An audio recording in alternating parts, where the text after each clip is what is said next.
We'll get to you guys on the phone in a second. Well, after watching the film, what are some takeaways that you didn't really notice at first? You know, you just noticed, especially offensively, it was kind of the first 11 plays. You know, once we got past the first 11 plays, we played well. You know, honestly, we played as an offense against that good defense. We moved the ball well. Guys made good catches. Matt completed 75% of his passes. You know, just you can't start with those first plays, you know. And even in those plays, it just, you know, it was a fumble and a ball going through somebody's hands. But you can't do that and be a good team. So, and then defensively, we just got to tackle a lot better. You know, we got to tackle better, and you can't have a couple of those coverages where guys make mistakes and guys come wide open. After the game, you said you thought your defensive front would have an advantage. What did you see on tape that went wrong for you guys? Yeah, they just, you know, I thought Quentin Bradley played well, and the rest of them just didn't play good enough. You know, Quentin played really well, to be honest with you, and the rest of them, it wasn't an advantage. The advantage was more to them over us. Did they just look a little slower than they did in spring ball or throughout fall? They just didn't play good enough. Yeah. I don't know if there's any, you can analyze it all the way you want. The guy across from them beat them. You guys kind of talked about this game as one that could really turn around the program, and obviously if you win, you gain a lot of momentum. Right. On the other hand, does it kind of work both ways, where it can be kind of deflating if you lose it? It's always deflating anyway. I don't think you're ever scared of that. I think you want to be in the fight. You want to make it a big deal, and give it everything you got, and then take the consequences, and then line up again the next week and get everything you got again. I've never been, my whole career as an assistant player or head coach, I think you make every game that way and go for it. You know, it's the guys that are in the fight, give it everything they got and lay it on the line. It's easy for the people that are outside the fight, that have never been in the fight, to say what they want, but you want to give it everything you got. You want to lay it on the line, and that's how you play the game. So that's how you do it, and then you line up and do it again the next week. You get a chance to see what happened to Dave? You know what, actually, I think it might have been something that was kind of growing. You know, sometimes what happens with a foot like that is you might have a slight stress fracture, and it kind of goes, because on film, you really can't see it. And I think Dave's just a super tough kid, and I think he was maybe playing with something that was hurting him a lot worse than he let anybody know. And that happens sometimes when you have a stress fracture, then all of a sudden it just snaps. So it was really unfortunate. As great a camp as he had and as hard as he's worked, you just feel really bad for him. Is that a season?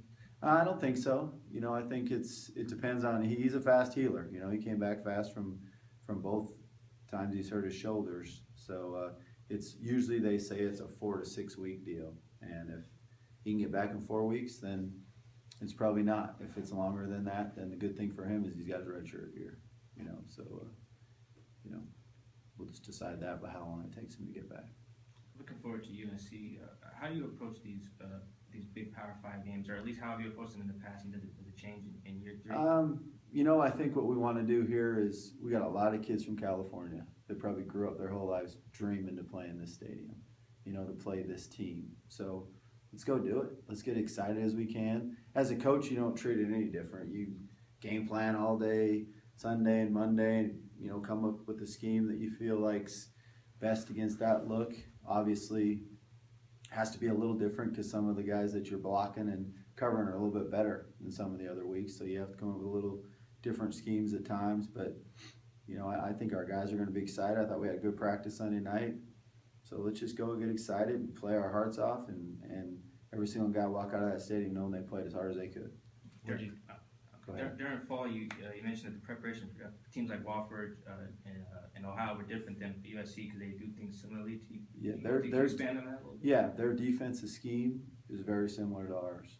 So a lot of the stuff that we worked when we just go against each other ones-on-ones is very similar, and our offensive scheme is very similar. So you didn't have to, like a lot of times we'd go crossover working those other 3 teams to work specific stuff that they did that we don't see otherwise against each other. But for getting ready for them, when we just go against each other all the time, a lot of the schemes are very similar. We're working in the SEC and the Big Ten, even here the last few years, you've seen a lot of really good QBs on film. Where does Cody rank? Right up there at the very top. You know, he's just really experienced. he does a good job of knowing what the defense is doing, what they're giving up, has real good poise in the pocket, and the more you watch him, probably throws the ball as well when you make him move as he does stand in the pocket. That's what makes him tough. Usually some guys, if you make them move, then they don't throw it as well. He might throw it even better when you make him move than he does stand in the pocket. So yeah, he's a really good football player, and his center might be even better. That center might be as good a center as I've ever watched on tape. Boy, is he a football player. Speaking of the offensive line, what kind of test does this offensive line for USC pose to you guys? Yeah, they're really good. Especially again, I'd mention that center one more time. That kid's just we had a kid at Louisville who was a first-round draft pick that plays for the Bills now that I thought was the best I'd been around. But this kid, he's special. The rest of them are really good players too. I think it's a huge game for Quentin Bradley. I think it's a game where he can really, because this is the game that all the people, I think Quentin has a chance to play on Sundays. This is the game people are going to want to see him play, see how he does against him. So he should be really fired up and excited to go play against this level and show what he can do against it. Will he be going up the right tackle, Zach Banner, 6'9"? Well, we move him around, so he'll go against both. Okay. He'll go against both their tackles because Quentin will move around in the game. Can he handle those bigger guys, you think? I hope so. Yeah. He's got to make it a speed game. He doesn't want to run right down the middle of them, that's for sure. Mm-hmm. But it'll be exciting to see. I'll be excited to see how he does. I think he's going to play really well, to be honest with you. Do you think this will be the most talented team you see all year? Auburn, I don't know yet. We'll wait and see with Auburn. They'd probably be pretty close. I would guess they'll both be very similar talent-wise. I haven't studied Auburn enough yet to say that for sure, but they'll be the two most talented, no question. 2 years ago, Coach Bresky took his defense down there and I think held them without a touchdown. Do you guys look at that tape? I know it's a different SC team, but how does that help you guys having him? I mean, it helps. It helps that he's gone against them. It helps that he's game planned against them. That definitely just his familiarity with going against their scheme and their quarterback. That was a different staff 2 years ago, but it's still similar stuff that they did then that they still do now. Have you ever coached against Steve? I have not. You know him at all? I know him. Yeah, I know him. I probably know some of their assistants better, and I've known some of the assistants that's worked with him. When he first got the University of Washington job, actually, I don't know, 6 of their assistants were former Idaho guys, a lot of the guys that I'd worked with when I was here as an assistant. So I don't know him great, but I know him a little bit, but I know some of their assistants pretty well. You ever coached in the Coliseum before? I have not. It's one of the few places I haven't, so it's exciting. I've been in most stadiums in the country, so that's exciting. That'll be fun. USC wasn't one of these teams, but there were a few shocking upsets across the Pac-12 over the Right. weekend. Is maybe that give you guys? I think it always does. No question. Just shows you that if you get yourself ready to play and you go play as hard as you can, that's why you got to play the game. So that always gives you a little, a little excitement, a little let's just get ready to go and let's go do the best we can. I know you mentioned this game was scheduled before you were here. But would you like to see more of these games against Power 5 teams? I just think it's something that you have to do. It's something that in college athletics that you're going to do and have to do. And I think it's great for us to go, when you're going and recruiting in California, to be able to tell a kid he's going to play in the Coliseum sometime. That's a good thing to have, And so you're going to play 1 or 2 of them a year. I think it's exciting for our players to go play in those venues and play at that level. So let's go do it and get after it and have a good time. I know you might not have control over this, but do you wish these games were later on in the season so where you can get a few games under your belt before you go and play a team like USC? I don't know, to be honest with you. I think if in the perfect world, you'd always like to have an opener against a team that you really felt like, you had a big advantage on because it helps all your guys, play. But there is no such thing as a perfect world. So you just go do the best you can do and get after it. One thing that I was proud of, our offense, especially in the first game of the year, we didn't have a penalty. And as a team, we had 3. And so that was something that was greatly improved. And that's something we've been working hard on. And to only have 3 penalties in your first game is a good thing. Now we just keep doing that, and now eliminate the turnovers and eliminate a couple blown assignments, and then you're definitely not beating yourself. Jake, do the circumstances, whatever those are, still remain the same of when he may or may not see the field? Jake could probably see the field in this game, no question.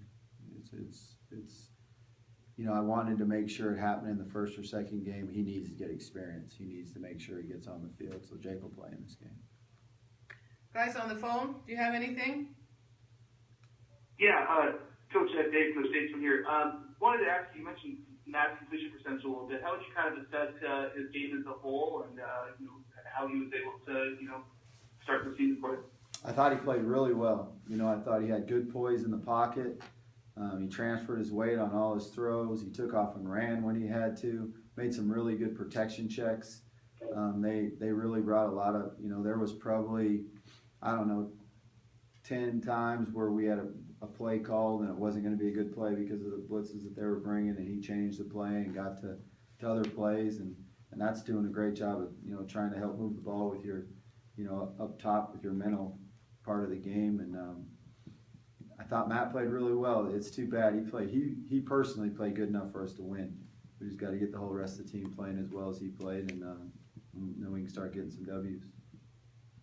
This offseason, you talked a lot about that mental part of it. Was that the most noticeable change, from last season to this in your mind? I think so. I think that was big, and I think his ability, he made himself bigger and faster this offseason, and when he took off and ran and made some plays, I think that helped a lot too.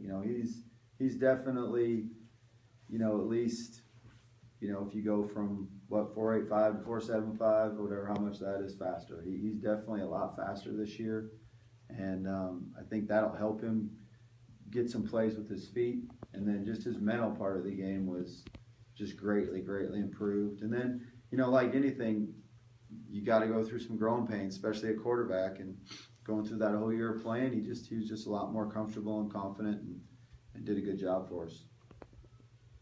And defensively, what's the biggest thing you want to see the team make improvement-wise from week 1 to 2? I mean, you mentioned Quinn playing well, but what aspects do you really want to see the team get better at? Tackle, number one. We got to tackle better.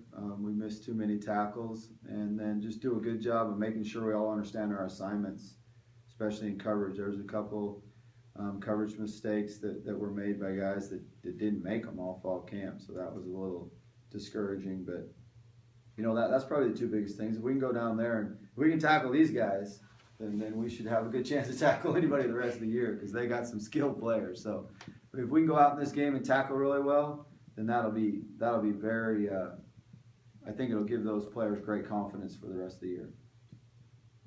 Thanks, Coach. Thank you. Coach, I've got a quick question on your butt linebacker. Yes. Was Leonard Hayeswood not able to play last week, and is he going to be able to play this week against USC? No, he will not play this week. He's still injured. It's unfortunate. He had a great spring. He was playing well, early in fall camp, but he did not play because of injury last week, and he will not play again this week. Okay, thank you. Anything else? What is Leonard's injury? God, I wish I could tell you exactly. To be honest with you, it's one of those groin injuries where you just can't really get an exact. It's those frustrating ones where they're hard to, you can't see it exactly, and hopefully it'll get better. We good? Good. Great. Thanks, All right, everybody. thanks guys. Appreciate it.